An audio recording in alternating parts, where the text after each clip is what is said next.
भगवान शिवाची भक्ती केली आणि भक्ती करून भगवान शंकराला प्रसन्न करून घेतलं. भगवान परमात्मा शिवरात्रीचं महात्म्य अजून सांगणार आहे. शिवरात्री का उत्पन्न झाली, शिवरात्रीचं महात्म्य काय आहे, शिवरात्री का त्या ठिकाणी उपवास करावा, शिवरात्री उपवास करत असताना कोणतं अन्न ग्रहण करावं, शिवरात्री करत असताना कोणत्या भगवंताची सेवा करावी, शिवरात्री करत असताना काय करावं काय करू नये हे आता आपल्याला श्रवण करायचंय. पण कधी, उद्याच्या दिवसामध्ये. आपला टाइम संपला, पुढा जो खारीपाठ आहे की नाही, पुढे कार्यक्रम आहे. आजची कथारूपी पुष्प याच ठिकाणी विराम झालेलं. हे कथारूपी पुष्प भगवान श्री नगद नारायण महाराजांच्या चरणी, श्री गुरु शिवाजी बाबांच्या, श्री गुरु संभाजी महाराजांच्या चरणी अर्पण करून तुम्हा सर्व माणसांच्या पाठीमागली तुम्हा सर्व मायबापांच्या चरणी अर्पण करून झालेले कथारूपी पुष्प याच ठिकाणी विराम होईल. त्याआधी छोटस भजन होईल.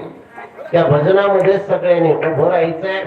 आणलेल्या आरत्या त्या लगेच पेटवायच्या आणि भजन संपत ना संपत लगेच आरती होणार. सगळ्यांनी भजनाकरता उभं राहायचं. ओम नमः शिवाय, ओम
आणि सगळ्यांनी आरत्या चला.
करता दुपहरता